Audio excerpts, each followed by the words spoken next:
sa malinis na kalaha. Ayan. Isahin lang natin ang ating bawang at sibuyas. Ayan. Pag medyo brown na, maglagay ng 1 tablespoon calamansi juice, 1 tablespoon oyster sauce, 2 tablespoon soy sauce. Then maglagay din tayo ng seasoning pangdagdag lasa. Lagyan rin natin ng pangitang durog, 1 tablespoon sugar, at 1 teaspoon na asin. And then, lagyan natin ng 1/2 cup ng tubig. I-mix lang natin hanggang sa ito ay mag-combine. Hintayin hanggang sa ito ay kumulo. Pag kulo na, ilagay na natin yung ating mga pinritong talong.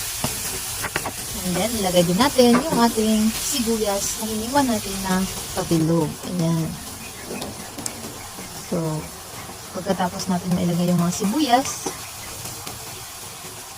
takpan lang natin and let it simmer for about 1 to 2 minutes.